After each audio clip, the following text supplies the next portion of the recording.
Welcome to this journey of one of the most disturbing cases in recorded history of Appalachia. Before we begin, I invite you to leave a comment about where you're watching from and the exact time you heard this story. We're interested in knowing where and at what times of day or night these documented accounts arrive.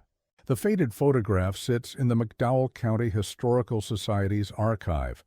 Two women standing rigidly on the porch of a weathered cabin, their faces expressionless beneath the harsh Appalachian sun of 1908.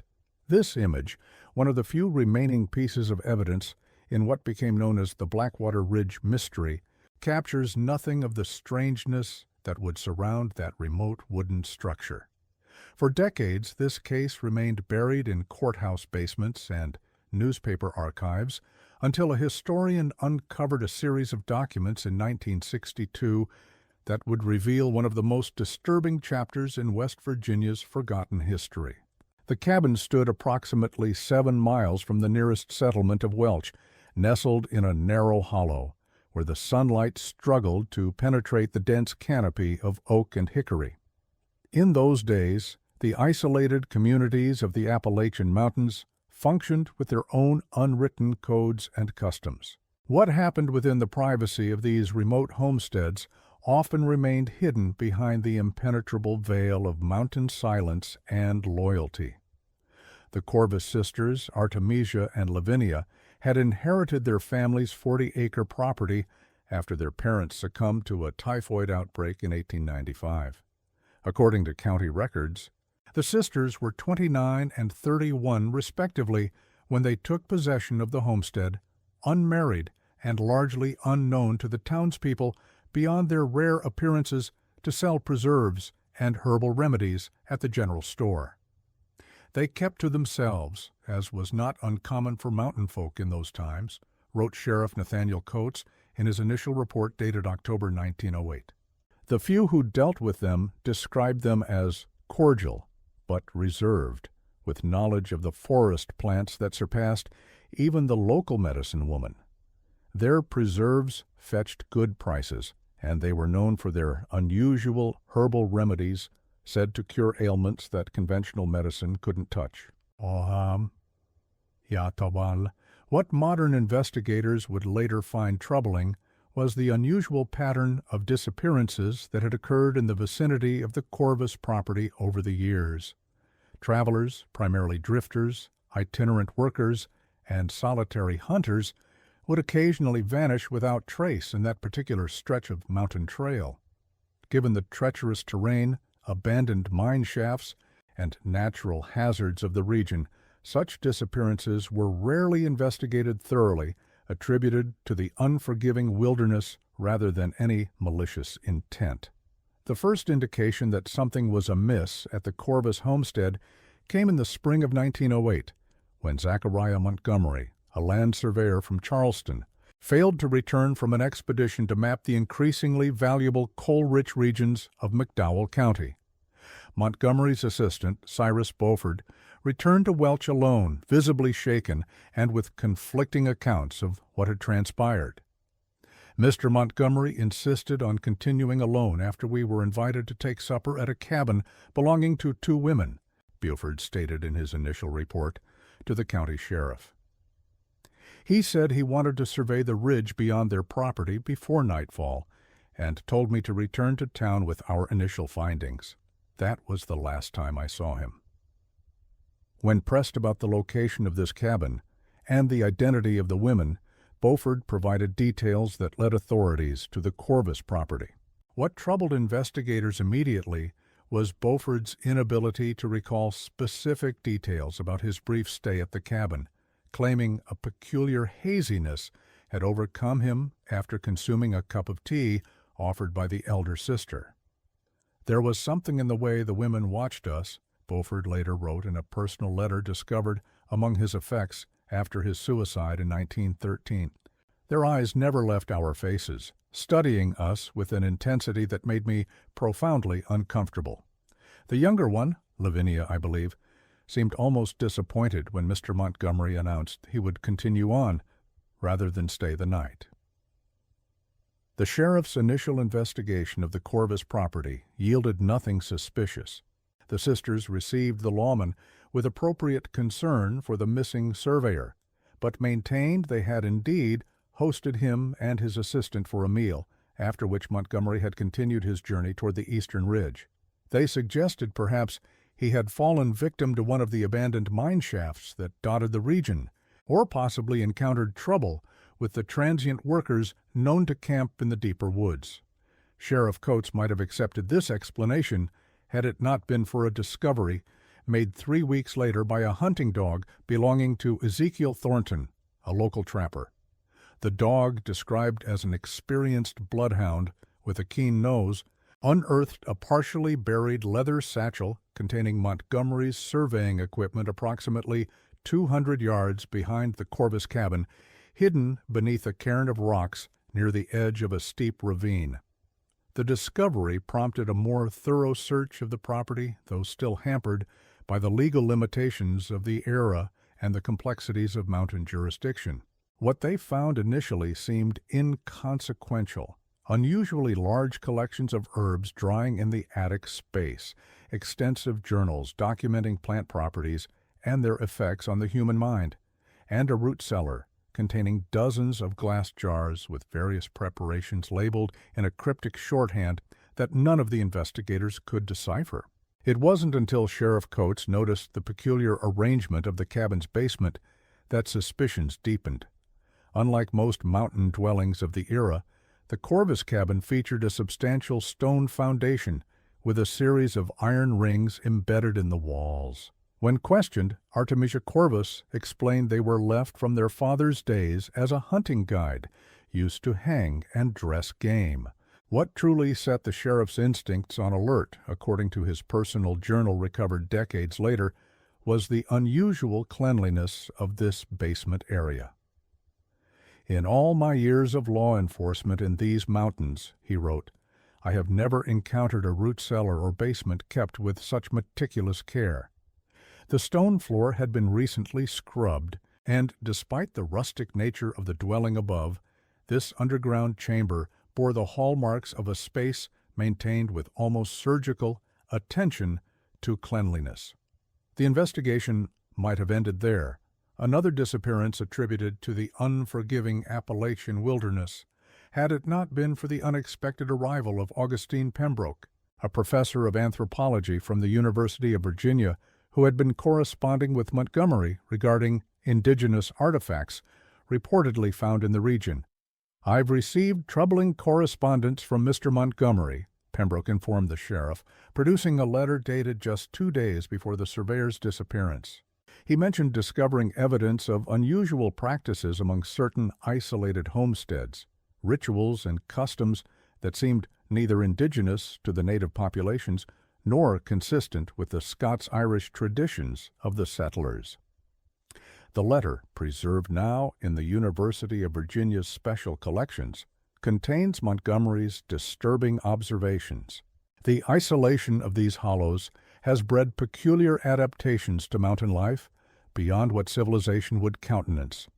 I hesitate to commit my suspicions to paper until I have gathered more concrete evidence, but I believe I have located the source of the rumors that have circulated among the mining camps regarding the strange phenomena in the region of Blackwater Ridge. With renewed concern, Sheriff Coates assembled a larger search party to conduct a more thorough investigation of the surrounding forest. It was during this second search that they discovered the entrance to a cave system approximately half a mile from the Corvus property, concealed behind a dense growth of mountain laurel and carefully arranged stones. The initial exploration of the cave revealed what appeared to be a ritual space, stone altars with curious carvings, arrangements of objects in geometric patterns, and, most disturbingly, a collection of personal effects, watches, spectacles, boots, and other items that clearly belonged to different individuals. Among these possessions was a gold pocket watch with the initials ZM engraved on the case, unmistakably belonging to the missing Zachariah Montgomery. When confronted with this evidence, the Corvus sisters' demeanor reportedly changed. According to Deputy Warren Prescott's account, The younger sister began to tremble violently, while the elder maintained her composure in a manner that chilled me more than any confession could have. She simply stated, "You don't understand what it takes to survive these mountains when you're alone." The most unsettling aspect of this discovery, as noted in multiple accounts from the search party, was the methodical organization of the cave. This was no haphazard space or natural formation. The chamber had been carefully adapted with stone shelving, curious symbols carved into the walls, and what appeared to be designated areas for different stages of what the official report would later term rituals of unknown purpose. One deputy remarked that it resembled nothing so much as a temple to some unknown deity, constructed with a precision that suggested generations of accumulated knowledge. A search warrant was finally issued for the interior of the cabin itself on May 18, 1908. What the authorities discovered inside would shock even the most hardened law enforcement officials of the era. The attic space, accessed through a concealed trapdoor in the ceiling, contained not only the expected dried herbs, but an extensive library of handwritten texts describing rituals and practices that seemed to blend elements of European folk magic, indigenous beliefs, and something altogether more ancient and disturbing. Most troubling were the detailed ledgers found in Artemisia Corvus's handwriting, documenting with clinical precision what she referred to as the influencing of wanderers, dating back nearly a decade. The ledgers included assessments of different subjects' susceptibility to suggestion, notes on the composition of various herbal preparations designed to affect perception and memory, and even crude maps marking the locations where travelers had been intercepted along the remote mountain trails. According to court documents that have survived, Artemisia Corvus offered no resistance when arrested, maintaining an eerie calm throughout the proceedings. Lavinia, however, suffered what contemporary accounts described as a nervous collapse and was initially deemed unfit to stand trial. Their subsequent interrogation revealed a disturbing philosophy that had evolved during their years of isolation. "The mountains speak to those who know how to listen," Artemisia reportedly stated during her interrogation. "The ancient ones who dwelled here before us left their knowledge in the stones and streams. We merely serve as their vessels, the way our grandmother taught us, when the voices from the deep hollow first called to her." What emerged during the questioning was a disturbing account of a belief system passed down through generations of their family line. According to Artemisia's testimony, their maternal grandmother had experienced a profound vision during a particularly harsh winter in 1849, when isolation and fever had brought her close to death. In this state between worlds, she claimed to have received knowledge from what she described as the old ones who dwell beneath the mountains, entities that promised protection and prosperity in exchange for certain ritual observances. The case never went to public trial. Records indicate that both sisters were committed to the Trans-Allegheny Lunatic Asylum in Weston, West Virginia, where they were to be held indefinitely. Hospital records, partially destroyed in a fire in 1935, contain fragmentary notes from the attending physicians who attempted to understand the psychological underpinnings of their actions. Dr. Rees, Horatio Phillips, chief psychiatrist at the asylum from 1906 to 1912, wrote, "The elder Corvus presents a most unusual case of shared delusional disorder without the typical manifestations of mania or dementia. She speaks of her beliefs with the same dispassionate tone one might use to describe scientific observations. More disturbing is her insistence that their practices represented a form of ancient wisdom passed through maternal lines in certain isolated families, a claim that warrants discreet investigation of similar remote homesteads.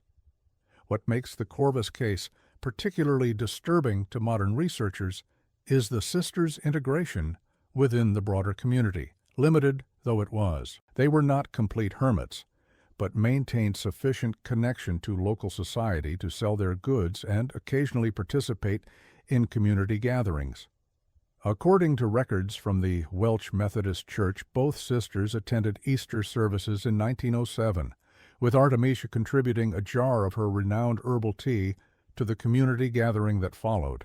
This dual existence, the public facade of reclusive but ordinary mountain women, combined with the systematic practice of their strange rituals within their private domain, suggests a calculated approach far removed from the ravings of the merely deranged.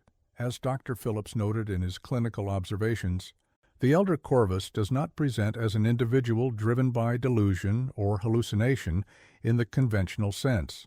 Rather, she displays the characteristics of one who has fully integrated an alternative belief system into a coherent worldview, justified by a perverted form of tradition and mystical experience. Lavinia Corvus died of tuberculosis within 6 months of her institutionalization. Artemisia, however, lived for another 17 years within the asylum walls, eventually becoming something of a macabre curiosity among the staff for her extensive knowledge of herbal medicine and seemingly genuine confusion about why her actions had been deemed criminal. According to asylum records, she maintained until her death in 1925 that when the old ones call from beneath the mountains, those who hear must answer. The sisters who came before us knew. The sisters who come after will remember when the voices call to them again.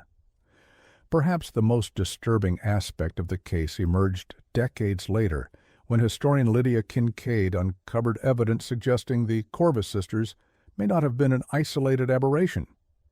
Her research into courthouse records, newspaper archives, and oral histories of the region revealed a pattern of similar incidents along the remote trails of Appalachia stretching back to the harsh winter of 1849, when a particularly brutal season had isolated many communities for months. The connection between these cases and the cryptic reference to the sisters who came before in Artemisia, Corvus's asylum statements, has led some researchers to speculate about the existence of a larger pattern, a secret tradition that emerged in isolated pockets of the most remote mountain hollows, passed down through generations of women left to fend for themselves in the unforgiving Appalachian wilderness. Kincaid's research, published in a limited academic circulation in 1965, documented a troubling correlation between periods of extreme weather or economic hardship in the region and clusters of disappearances along certain mountain trails. What emerges from these records, she wrote, is the suggestion of a hidden belief system preserved within certain family lines, a system activated by isolation rather than malice, yet no less disturbing in its implications for our understanding of how extreme conditions can reshape human perception and belief. The Corvus case might have remained a footnote in obscure academic journals had it not been for a discovery made in 1960 during the construction of a forestry road near the original site of the sisters' cabin. Workers uncovered a previously unknown extension of the cave system that had been deliberately sealed sometime in the early 1900s. Within this chamber, investigators found evidence suggesting the Corvus sisters' activities might have had a longer history than initially documented. The sealed cave contained artifacts dating back to at least the 1860s, including ritual objects, strange carvings, and arrangements of stones that archaeologists recognized as having deliberate geometric significance. According to the archaeological report filed by Dr. Raymond Werner of Marshall University, the arrangement and preservation of these artifacts suggest a continuous tradition of practice spanning at least 3 generations, rather than an isolated incident confined to the known Corvus sisters. More disturbing was Werner's suggestion that the careful sealing of this chamber indicated an intention to preserve rather than conceal, as though the space were being maintained for future use, a sort of archive of methodology to be accessed when conditions might necessitate the resumption of these practices. In 1962, anthropologist Vincent Holloway attempted to follow this thread of inquiry, traveling to the region to interview elderly residents about folk traditions and strange beliefs during the harsh winters of the late 19th century. His field notes, archived at Marshall University, contain troubling accounts of what locals referred to as the calling time and oblique references to families who heard voices from the deep hollows when the silence of winter grew too heavy. Holloway's research was abruptly abandoned after he suffered a severe hiking accident that left him paralyzed from the waist down. The official report stated he had fallen into a ravine during a solo expedition near the former Corvus property.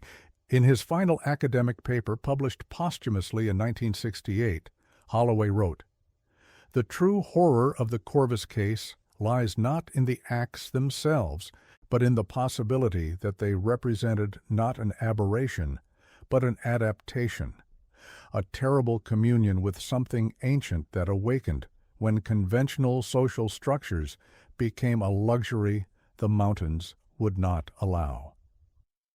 The region surrounding the former Corvus property has generated persistent reports of unusual phenomena over the decades since the case was closed. Local residents speak of a peculiar silence that descends in the vicinity of where the cabin once stood, a stillness that feels, according to one forest ranger interviewed in 1978, less like peace and more like listening. Hikers report a sense of being observed when passing through the hollow, particularly around dusk, when shadows lengthen beneath the ancient trees. More concrete was the discovery made in 1966 by a geology student conducting a survey of the cave systems in the area. In a previously unexplored chamber accessible only through a narrow fissure, the student reported finding a stone altar worn smooth by what the subsequent analysis suggested was decades or even centuries of use. More troubling were the strange symbols carved into the walls, which bore striking similarities to those documented in the Corvus Sisters' journals, but appeared to be significantly older. The site of the Corvus cabin has long since returned to forest. No marker indicates the events that transpired there, though local guides still avoid the area, claiming the ground has gone sour. The cave system where evidence was discovered was sealed by a mining company in the 1950s, ostensibly for safety reasons, though rumors persist that additional chambers containing further evidence were deliberately collapsed before a complete investigation could be conducted. What remains are fragmentary records, disturbing questions, and a persistent uneasiness about what other secrets might lie buried in the deep hollows of Appalachia. Places where isolation breeds its own reality, and ancient things may still whisper to those willing to listen. The Corvus case emerged into public knowledge during a period when America was rapidly modernizing, when the isolated regions of Appalachia were increasingly viewed as anachronistic curiosities by the outside world. Perhaps this explains why the case received so little national attention. It represented a darkness too primal, too inconsistent with the narrative of progress that dominated the early 20th century American consciousness. The few newspaper accounts that exist outside the local region frame the case as a sensational tale of mountain madness. Deranged Sisters and Sorcel Travelers read one headline from the Richmond Examiner, dated June 3, 1908. These accounts focus on the lurid details while missing the more disturbing implications of the sisters' calculated methodology and the possibility that their practices represented an inherited tradition with roots far deeper than conventional history acknowledged. In contrast, local reports treated the matter with a strange reticence. The Welch Daily News published only a brief notice regarding the arrest of 2 local women in connection with a disappearance, when with no follow-up coverage of the case. This silence itself becomes significant when viewed alongside similar patterns of selective reporting on other disturbing incidents in the region's history. A collective reluctance to acknowledge certain aspects of mountain life that persisted well into the 20th century. According to documents discovered by Kincaid, The investigation extended beyond the Corvus sisters themselves to their family history. Census records from 1850 revealed that their maternal grandmother, Persephone Winthrop, had been one of 3 sisters who had experienced what local accounts described as the fever visions during the notorious starving winter of 1849 in a remote settlement some 20 miles from the Corvus property. How they had survived when neighboring homesteads had been found abandoned remains unrecorded, but local legends spoke of strange lights seen around their cabin during the deepest part of winter, and unusual sounds that carried through the frozen air. What historians have since pieced together from fragmentary records suggests that the 3 Winthrop sisters underwent some profound experience during their isolation that winter, one that transformed them from conventional settlers into keepers of what they believed was ancient knowledge revealed to them by entities they described as the Old Ones beneath the mountain.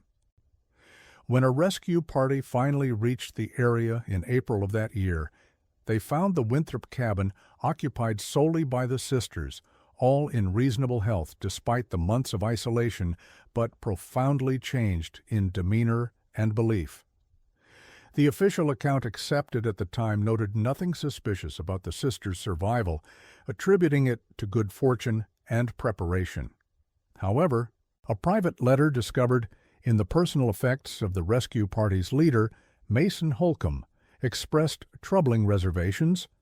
"I cannot reconcile the condition in which we found the Winthrop women with the circumstances they described. They showed none of the wasting we observed in other cases of winter privation, yet claimed to have consumed nothing but the gifts of the mountain for weeks." More disturbing still was the change in their manner, where once they had been conventional God-fearing women, they now spoke of older powers dwelling beneath the hills, and the protection these entities offered to those willing to serve them. I find myself reluctant to pursue certain questions that arise from these inconsistencies for fear of what answers I might receive. The transmission of beliefs between these generations of women, from Persephone Winthrop to her daughter Theodora, and subsequently to Artemisia and Lavinia Corvus, suggests a deliberate preservation of practices developed during periods of extreme isolation. What makes this case distinct from mere delusion, as has been documented in other isolated communities, was the calculated, systematic nature of the practice and its continuation during periods when such extreme isolation was unnecessary. Dr. Phillips noted in his asylum records that Artemisia spoke of their practices not as aberrant behavior, but as a form of sacred duty. The elder Corvus conceptualizes her relationship with these alleged entities as a form of covenant, distinguishing between the worthiness of different subjects based on their receptivity to what she terms the voices from the deep hollow. She expresses genuine bewilderment that society would condemn the fulfillment of such ancient obligations, particularly when, in her words, the old ones have watched over these mountains since before men walked upon them. This conviction, this recasting of aberrant behavior as sacred obligation, represents perhaps the most disturbing aspect of the case. As Dr. Phillips observed, we are not confronting mere criminal deviance or even the temporary madness of isolation, but rather a coherent alternative belief system that has evolved in seclusion, one that challenges our most fundamental assumptions about the nature of reality itself. The investigation into the full extent of the Corvus sisters' activities was hampered by the limitations of forensic science in 1908, as well as by the challenging terrain surrounding their property. Contemporary accounts suggest that dozens of travelers may have fallen victim to their strange rituals over the decade preceding their arrest, though whether these individuals were harmed or merely subjected to some form of psychological manipulation remains impossible to determine. The cave system, which extended deep into the mountainside, was only partially explored, and local legends persist about additional chambers containing evidence that was never brought to light. What emerged from the fragments of evidence was a methodical process. Travelers would be offered shelter and a meal laced with an herbal preparation that Lavinia, who had inherited her mother's knowledge of local plants, had refined to induce altered states of consciousness. Those who accepted overnight accommodation would be subjected to rituals conducted in the basement room, while in this suggestible state, then taken to the cave system, where whatever communion with the old ones was believed to occur. The most unsettling discovery came from Artemisia's personal journal, in which she had meticulously documented refinements to their methodology over the years. The journal, excerpts of which were included in Dr. Phillips's clinical notes, revealed a disturbing evolution from inherited tradition to systematic practice. We have found that the tea prepared from black cohosh root combined with a tincture of datura induces a most agreeable receptivity in our guests. They become aware of presences normally hidden from human perception, and their minds open to the voices that speak from the depths. This represents a significant improvement over grandmother's method, which required much longer periods of isolation and sensory deprivation to achieve similar effects. The investigation also revealed an unexpected economic dimension to their activities. The sisters' herbal preparations, sold in Welch and occasionally to passing peddlers, had developed a reputation for their distinctive effects on dreams and perception. Several customers who had regularly purchased their goods were questioned, though all maintained their ignorance of the true nature of the substances they had been consuming. Whether any experienced lasting effects remains a matter of speculation. Particularly troubling was the extent to which the sisters had integrated their activities into the broader economic life of the region. According to ledgers recovered from the cabin, they had established regular trading relationships with merchants as far away as Charleston, supplying herbal preparations and folk remedies through intermediaries. The efficacy of their products had earned them a modest reputation, with one merchant's letter requesting another shipment of that exceptional dream tea that has proven so popular among my discerning customers. This commercial aspect suggests a calculated enterprise rather than mere delusional behavior, a deliberate exploitation of their isolated position and specialized knowledge. The sisters had created, in effect, a sustainable business model based on their strange communion with whatever they believed dwelled beneath the mountains, one that allowed them to maintain their homestead without the hardships typically associated with the subsistence farming practiced by their neighbors. The case took an unexpected turn when authorities attempted to locate other relatives of the Corvus family who might have shared their beliefs.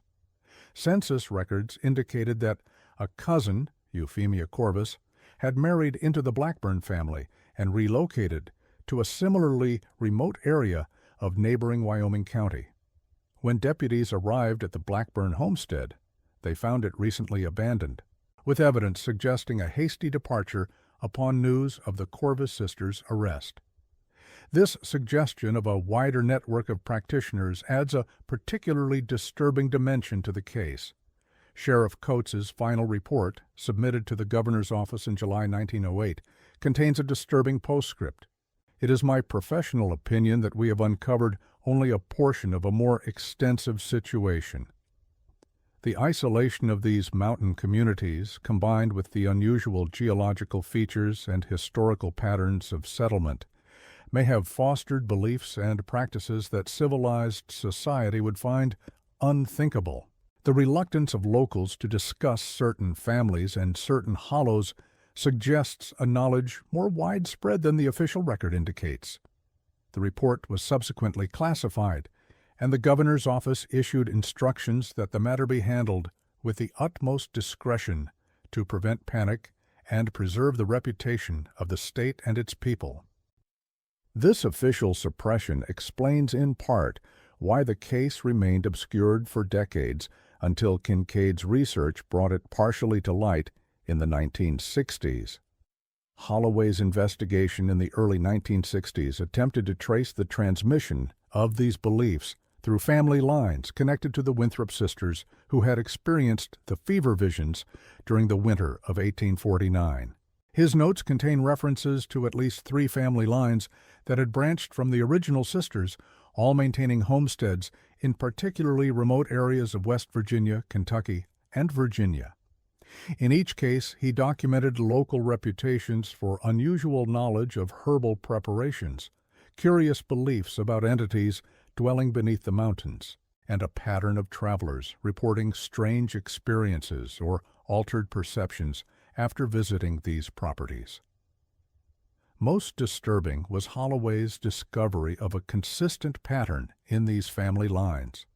The knowledge appeared to be transmitted exclusively through female members, typically from mother to daughter or aunt to niece. In his field notes, he recorded a cryptic phrase repeated by an elderly resident of McDowell County when asked about certain remote homesteads. "Men work the land, but women know the older ways, and hear the voices that speak from the deep places." Perhaps the most chilling aspect of the case lies in its implications rather than its details.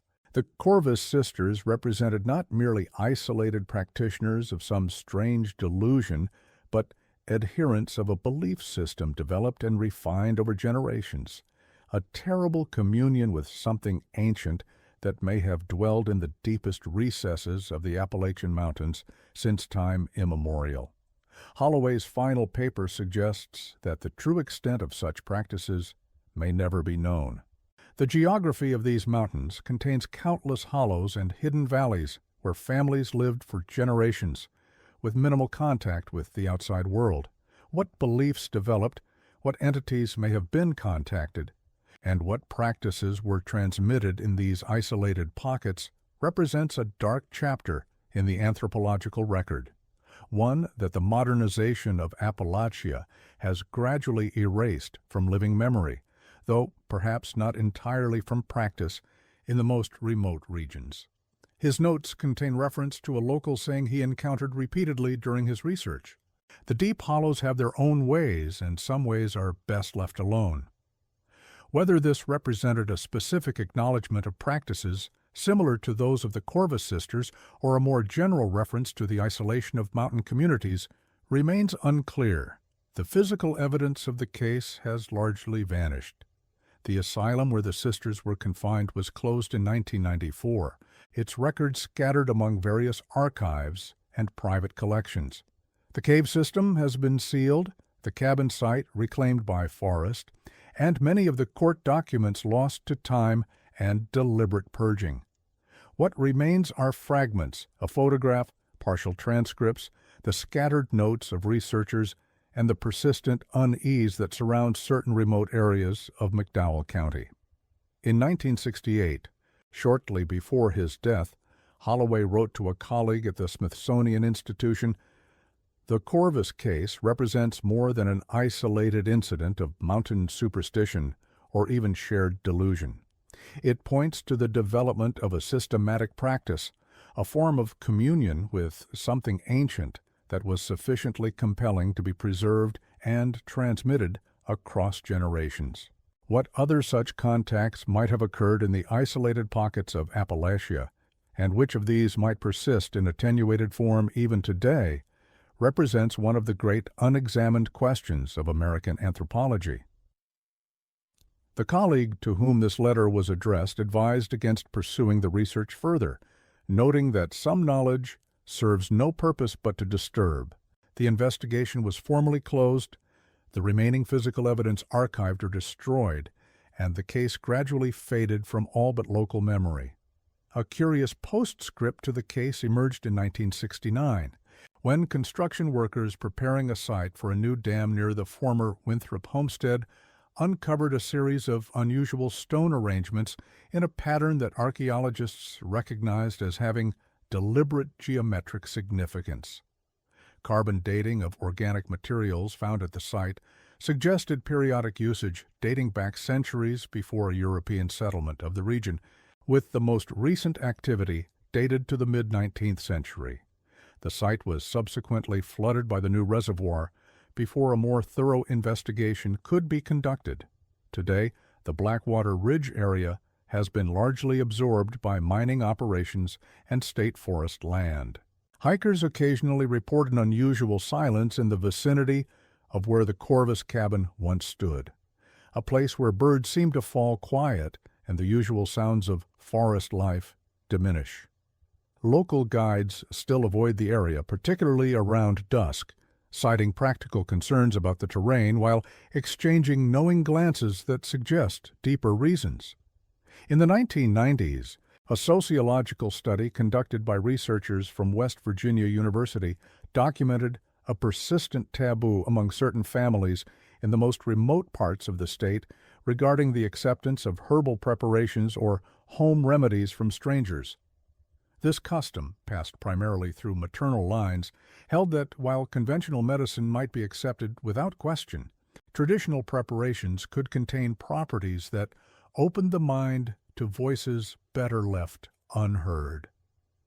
When pressed about the origins of this belief, most respondents referenced vague family traditions dating back to the calling times of the 19th century.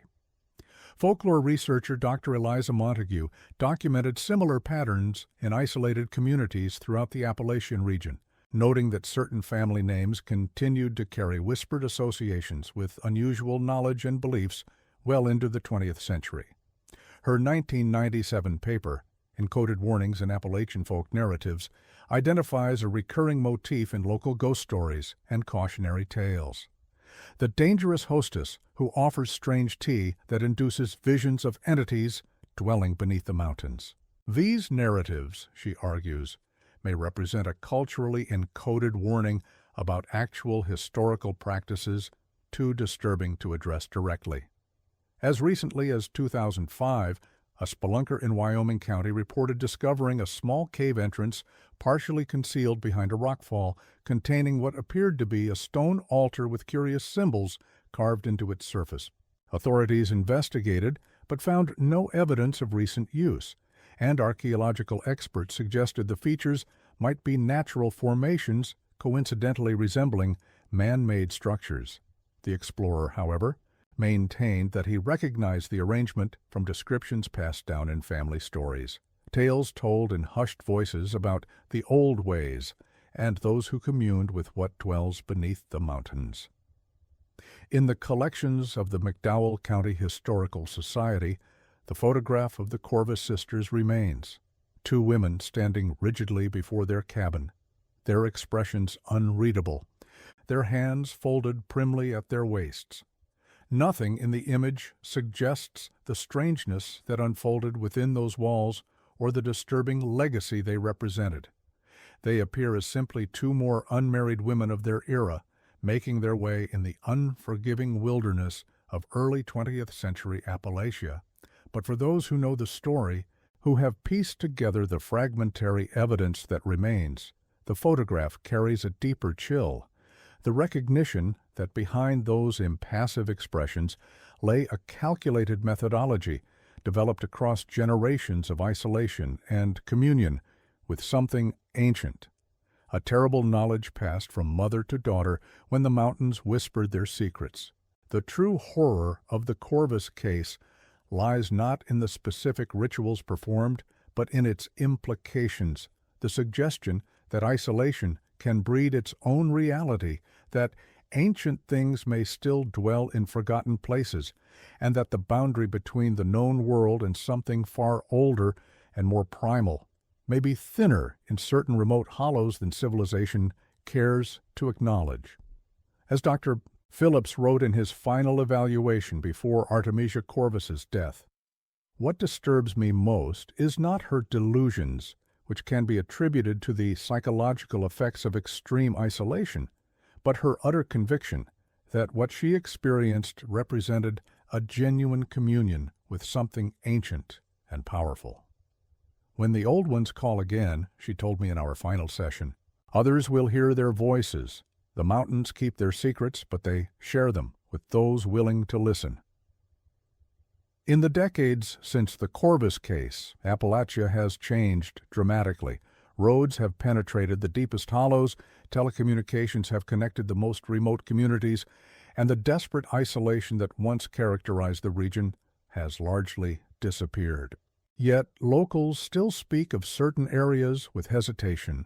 Certain family names still elicit a careful silence, and hikers are still advised to avoid drinking from particular springs or lingering in certain hollows after darkness falls. The modernization of Appalachia has not entirely erased the memory of the calling times or the strange experiences they sometimes engendered. In certain remote communities, particular hollows maintain reputations as places to be avoided, their histories shrouded in oblique references and deliberate silences. As one elderly resident told Holloway during his research, there are some hollows where the silence speaks if you listen long enough, and some family lines that heard those voices when others heard nothing. We don't speak direct about such things, but we remember who they are and where they listened. Some knowledge once gained cannot be unlearned. Some connections once established remain dormant rather than severed. And in the deepest hollows of Appalachia, where shadows gather early and certain caves extend far beneath the ancient mountains, perhaps the old voices still whisper their terrible wisdom to those willing to listen when the silence grows too profound to bear. The Corvus sisters and their strange legacy represent a dark thread in the complex tapestry of Appalachian history, a reminder that behind the romantic notions of mountain self-sufficiency and traditional knowledge lies the potential for connections too terrible to acknowledge yet too compelling to abandon completely.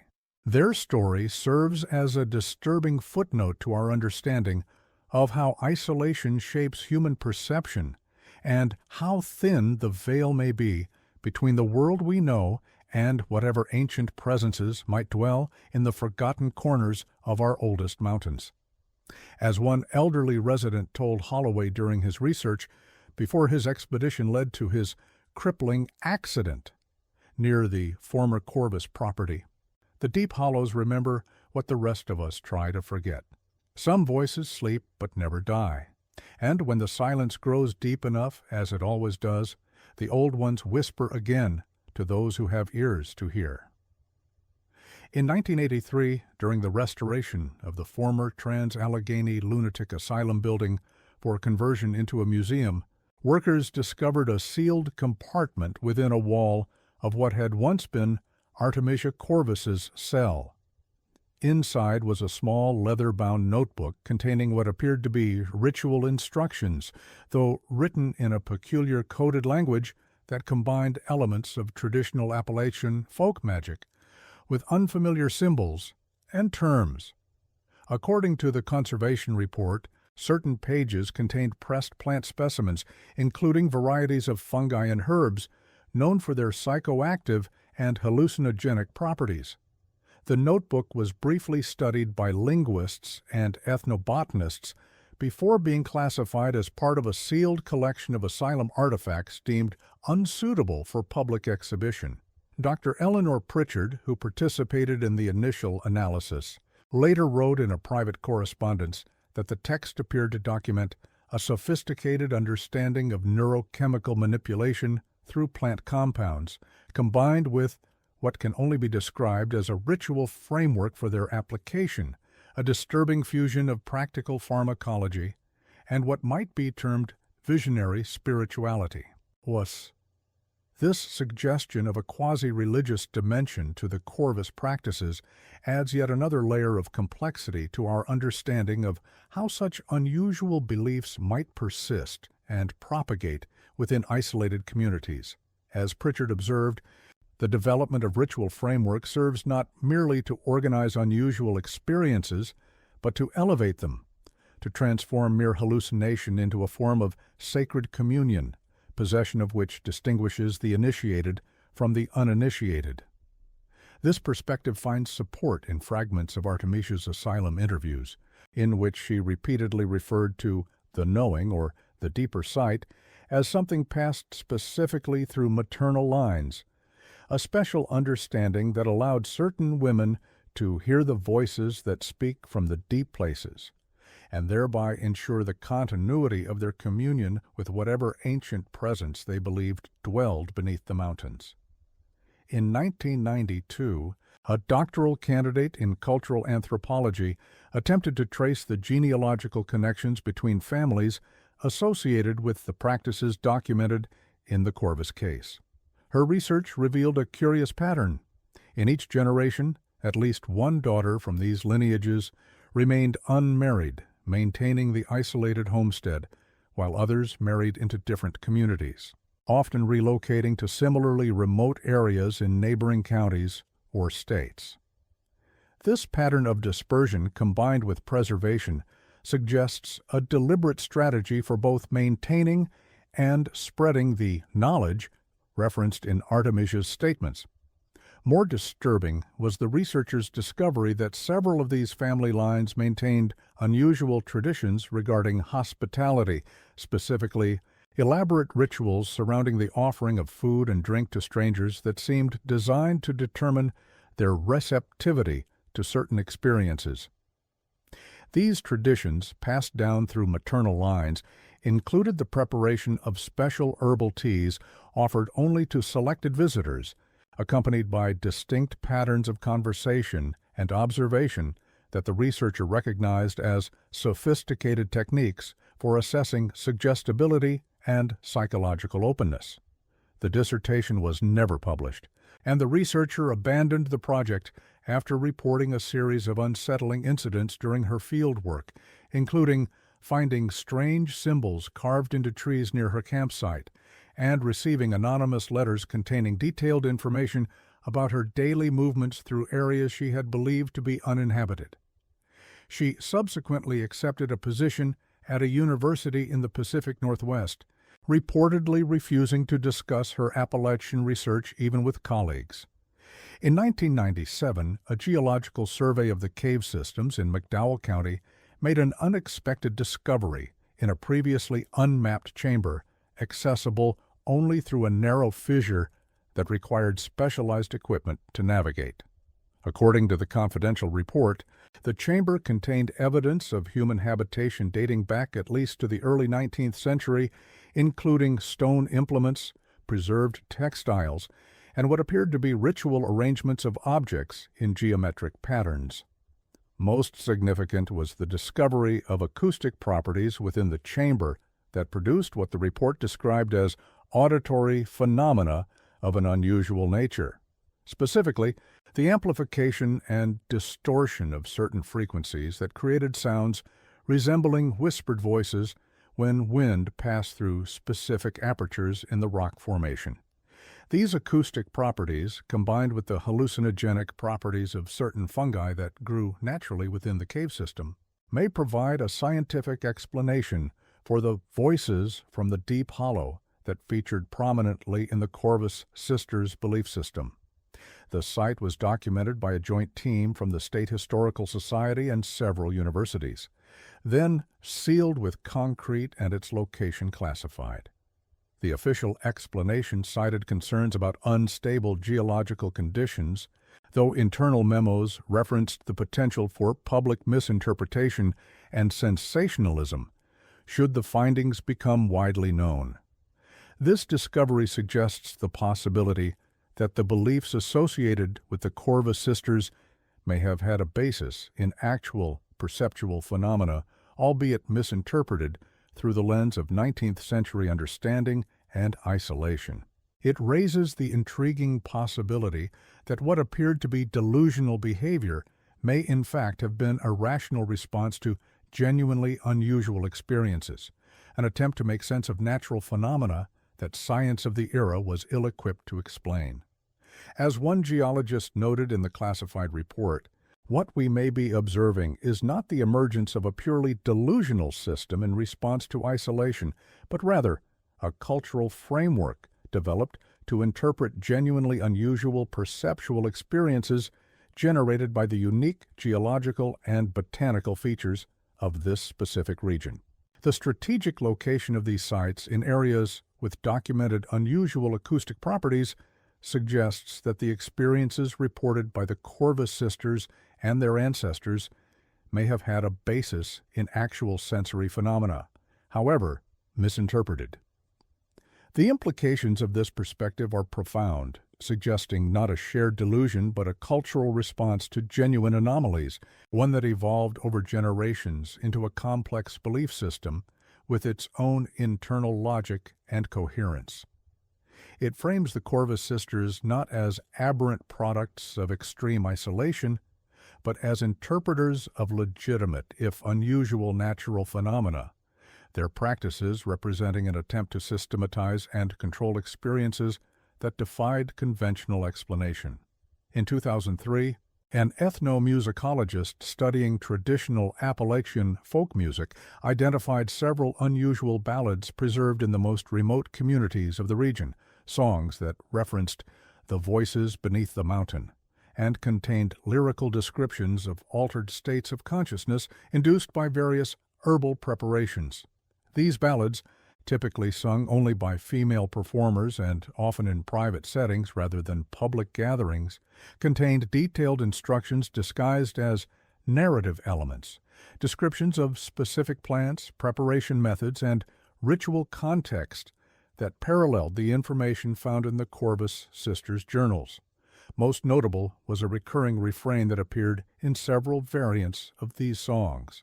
When silence falls and darkness deepens, the old ones speak to those who hear, the chosen daughters, mountain keepers, who hold the ancient wisdom dear. This suggests a tradition of female knowledge keepers who maintained communion with whatever presence they believed dwelled beneath the mountains, passing this communion from generation to generation through both practical instruction and cultural transmission. The ethnomusicologist's recordings of these ballads, made with the understanding that they would remain in academic archives rather than public collections, represent one of the few surviving records of this tradition in its organic form, a rare glimpse into practices that otherwise survive only in fragmented historical accounts and the sealed records of the Corvus case. In 2007, a team of archaeologists examining pre-Columbian sites in the Appalachian region identified several cave systems containing pictographs and petroglyphs that bore striking similarities to the symbols found in the Corvus sisters' journals. These ancient markings, carbon-dated to approximately 1,500 years before European settlement, depicted what appeared to be ritualistic interactions between human figures and entities emerging from beneath stylized mountains. The discovery suggests the possibility that the beliefs documented in the Corvus case may have had roots in indigenous traditions that predated European settlement of the region, traditions that may have been absorbed and adapted by isolated communities of settlers who found themselves confronting similar environmental conditions and perceptual phenomena to those experienced by the original inhabitants. This cultural transmission could have occurred either through direct contact with remaining indigenous populations or through the independent discovery of the same caves, plants, and acoustic phenomena that had shaped indigenous belief systems centuries earlier. As the lead archaeologist noted in the published findings, which carefully avoided specific mentions of the Corvus case, what we observe in these pictographic sequences suggests a long-standing tradition of communion with perceived subterranean entities, a tradition that spans multiple distinct cultural periods and may represent independent responses to the same unusual natural phenomena rather than continuous cultural transmission. The convergence of symbolic representations across disparate cultural contexts speaks to the power of these phenomena to generate similar interpretive frameworks despite substantial differences in broader cultural context. This perspective frames the Appalachian landscape itself as a generator of unusual perceptual experiences, a geography whose unique features have repeatedly induced similar beliefs and practices across vastly different cultural contexts and historical periods. The caves with their strange acoustic properties, the native fungi with their psychoactive compounds, the isolation and silence of the deep hollows, all may represent a persistent environmental context that has shaped human perception and belief in consistent ways, despite the changing identities of the humans who encountered it. As recently as 2012, neuropsychologists studying the effects of sensory deprivation and isolation on perception noted striking similarities between the hallucinatory phenomena reported by subjects in controlled laboratory settings and the experiences described in the Corvus Sisters' journals. The combination of extended isolation, acoustic anomalies, and the known properties of certain fungi native to Appalachian cave systems could, according to their analysis, produce precisely the type of experiences interpreted by the sisters as communication with ancient entities. The human brain, deprived of normal sensory input and exposed to subtle acoustic phenomena in the infrasonic range, becomes highly susceptible to pattern recognition errors, perceiving voices in random noise, faces in shadows, and presence in emptiness, the researchers noted. When these perceptual distortions are combined with the effects of certain psychoactive compounds found in native fungi, the result can be a profound sense of communication with non-human intelligence.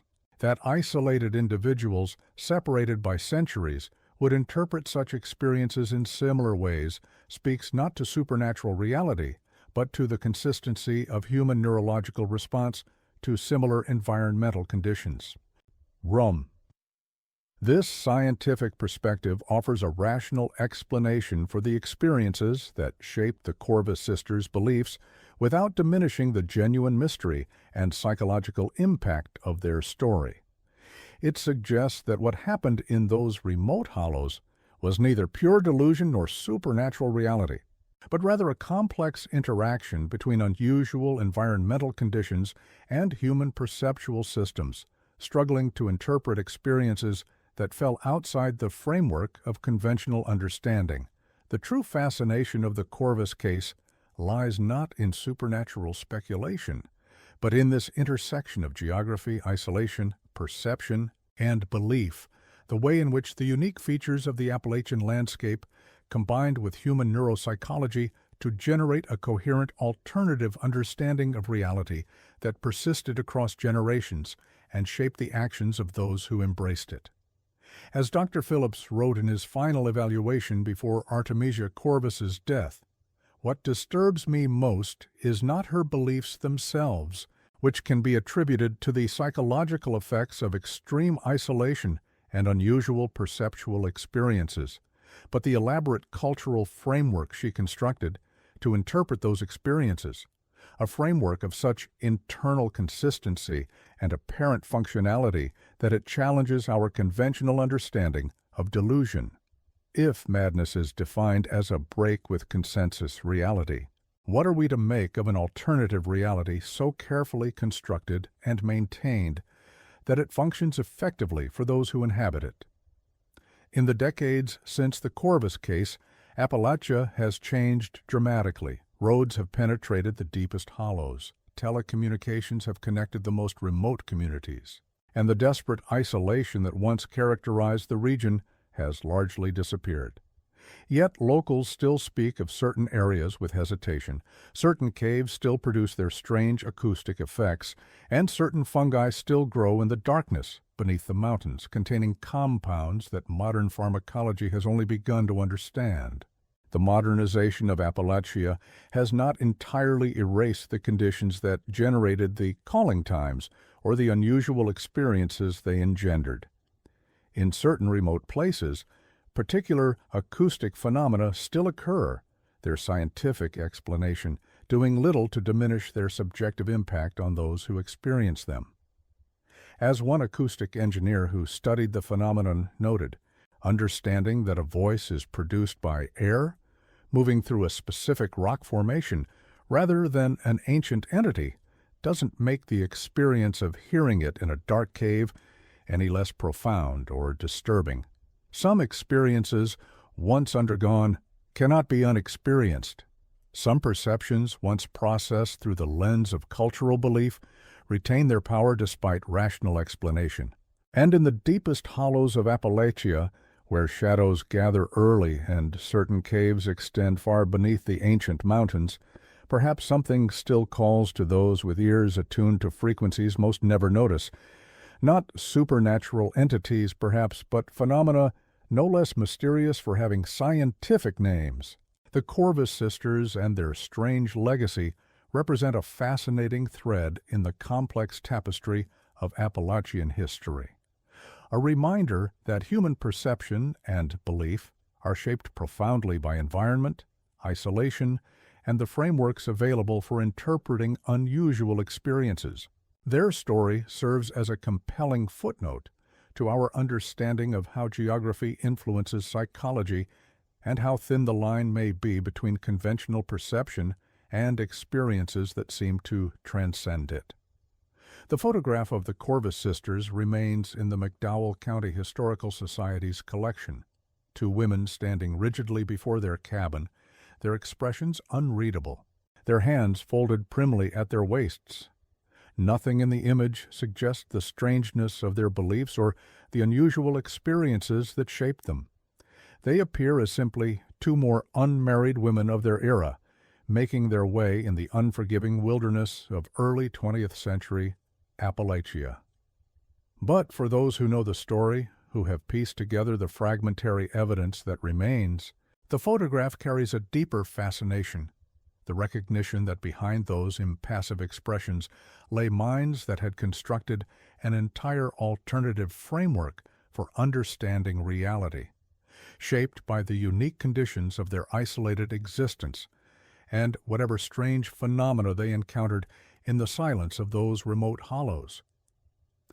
As one neuropsychologist observed after studying the case, the most profound mystery is not whether ancient entities dwell beneath the Appalachian Mountains, but how the human mind creates meaning from experience, how isolation, unusual perceptual phenomena, and cultural context combine to generate belief systems of such power and coherence that they can shape entire lives and persist across generations. In that sense, the Corvus case represents not a supernatural mystery, but a profound psychological one, a window into the extraordinary adaptability of human perception and the endless capacity of the mind to make meaning, even in the most unusual circumstances. As one elderly resident told Holloway during his research, before his expedition led to his crippling accident near the former Corvus property, "The deep hollows remember what the rest of us try to forget. Some voices sleep but never die. And when the silence grows deep enough, as it always does, the old ones whisper again to those who have ears to hear." Whether those voices represent ancient entities, acoustic phenomena, the effects of isolation, or some combination of all three remains perhaps the most enduring mystery of the Corvus case. A question that continues to fascinate researchers across disciplines and resists definitive resolution even after more than a century of investigation. In the final analysis, the story of the Corvus sisters serves as a compelling reminder of the profound influence of environment on perception, the power of isolation to reshape reality, and the endless human capacity to find meaning in the mysterious, qualities that ensure the strange case from the deep hollows of Appalachia will continue to intrigue and disturb as long as the mountains stand, and the silence of certain remote places invites us to listen for whatever might speak from the darkness. In 2017, a team of documentary filmmakers attempting to retrace Holloway's final expedition near the former Corvus property reported a series of technical malfunctions and unexplained audio phenomena that disrupted their recording equipment. Digital audio files captured in certain locations contained what sound engineers described as layered whispers that became audible only when specific frequency ranges were isolated and amplified.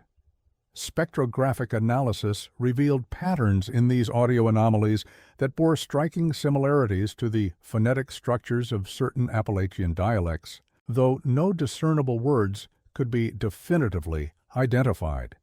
The filmmakers ultimately abandoned the project, citing both technical difficulties and a growing sense of psychological discomfort among crew members.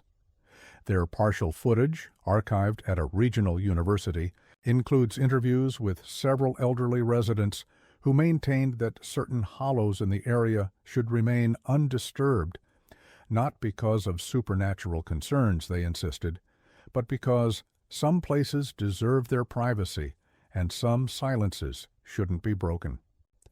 This contemporary experience echoes the accounts of those who have ventured into these remote areas throughout the documented history of the region, a consistent pattern of unusual perceptual phenomena, technical difficulties, and psychological effects that persist despite the rational explanations offered by modern science. Whether attributed to infrasonic frequencies, geomagnetic anomalies, hallucinogenic fungal spores, or some combination of these factors, the subjective impact of these phenomena remains powerful enough to influence behavior and generate persistent cultural narratives, even in the modern era. In 2019, a multidisciplinary research initiative combining expertise in geology, acoustic engineering, ethnography, and neuropsychology proposed a comprehensive study of what they termed the Blackwater Ridge phenomena, a scientific approach to understanding the unusual perceptual experiences reported in the region over multiple centuries and across diverse cultural contexts. The proposal emphasized the value of such research for understanding the neurological basis of certain types of religious and mystical experiences, as well as potential applications in fields ranging from architectural acoustics to mental health treatment.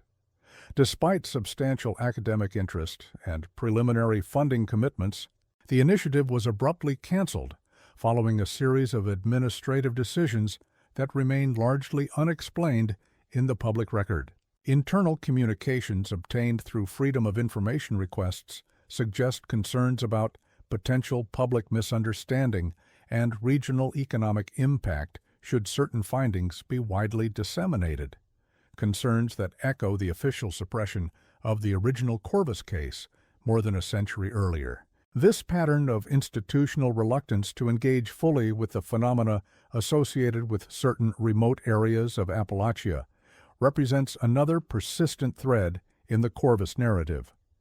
A consistent tendency across different eras for official entities to approach these matters with caution, bordering on avoidance, regardless of the specific explanatory framework being applied. Whether framed as supernatural communion, mental illness, or unusual but natural perceptual phenomena, the experiences reported in these deep hollows seem to generate a consistent institutional response. Document, contain, and carefully limit public exposure. As one academic involved in the canceled initiative observed in a private communication, there's a peculiar irony in the way these phenomena are treated, acknowledged as legitimate subjects of scientific inquiry in private settings, but approached with extreme caution in public context. It's as though there's an implicit recognition that regardless of their actual nature, these experiences retain a power to disturb and transform that transcends rational explanation. Science may be able to explain what causes someone to hear voices in a remote Appalachian hollow, but it struggles to address the profound meaning such experiences generate for those who undergo them. This tension between explanation and meaning lies at the heart of the Corvus case and its modern legacy, the recognition that understanding the physical mechanisms behind unusual perceptual experiences does little to diminish their psychological impact or cultural significance. The voices that the Corvus sisters heard may have been generated by acoustic phenomena rather than ancient entities, but the belief system they constructed around those experiences shaped their actions, their identities, and ultimately their entire lives, with a power that cold scientific analysis struggles to fully encompass. Perhaps the most significant aspect of the case from a contemporary perspective is precisely this demonstration of how powerfully perception shapes reality, how the human mind, confronted with experiences that fall outside conventional understanding, constructs frameworks to interpret and integrate those experiences into a coherent worldview. The Corvus sisters were neither simply delusional nor in communion with supernatural entities. They were engaged in the fundamentally human process of making meaning from experience, albeit under unusually challenging conditions and with limited contextual resources. As Dr. Phillips wrote in his final evaluation, with an insight that transcends the limited psychological understanding of his era. What we observe in the Corvus case is not simply pathology, but adaptation, the construction of a coherent interpretive framework for experiences that defied conventional explanation. That this framework diverged so dramatically from consensus reality speaks less to mental illness than to the extraordinary isolation within which it developed and the unusual perceptual phenomena it attempted to explain. In a profound sense, Artemisia Corvus is not mad, but rather a prophet of a different reality, one shaped by the unique conditions of her existence and whatever strange phenomena she encountered in those remote hollows. This perspective frames the Corvus case not as a simple tale of mountain superstition or isolated madness, but as a complex exploration of how environment shapes perception, how isolation influences belief, and how the human mind navigates experiences that challenge conventional understanding. It suggests that the true mystery lies not beneath the mountains, but within the infinitely adaptable architecture of human consciousness itself, its capacity to construct meaning even in the most challenging circumstances, and to transmit that meaning across generations through cultural frameworks that outlive their original creators.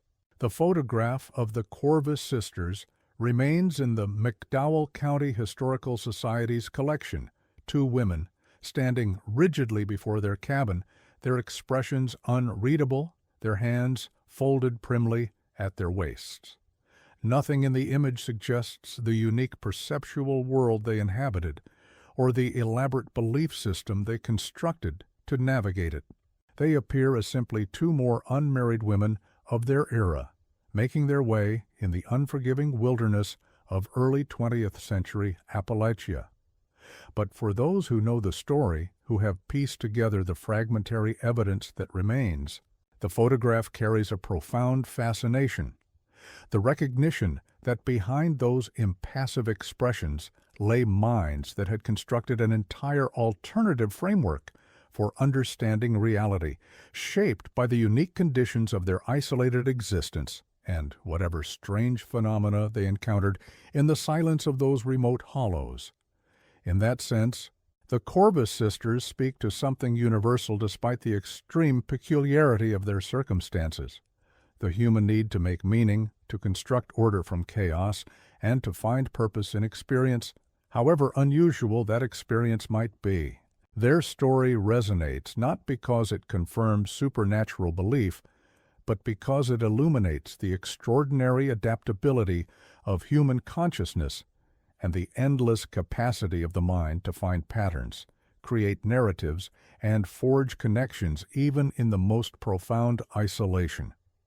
As the mountains of Appalachia continue to stand, as certain remote hollows remain difficult to access despite modern infrastructure, and as the unique acoustic properties of specific cave systems continue to generate unusual auditory phenomena, the conditions that shaped the Corvus sisters' reality persist in attenuated form. The voices that they interpreted as ancient entities may still whisper in certain deep places, not supernatural presences, but acoustic anomalies, the effects of isolation, or the subtle action of native fungi on the perceptual apparatus of those who venture into these remote areas, whether understood as communion with ancient entities, the effects of unusual environmental conditions on human perception, or some complex interaction between external phenomena and psychological interpretation. The experiences documented in the Corvus case continue to fascinate researchers across disciplines, a persistent mystery that resists definitive resolution even after more than a century of investigation, and remains as compelling today as when it first came to light in that remote hollow in 1908. as one elderly resident told Holloway during his research before his expedition led to his crippling accident near the former Corvus property. The deep hollows remember what the rest of us try to forget. Some voices sleep but never die, and when the silence grows deep enough, as it always does, the old ones whisper again to those who have ears to hear.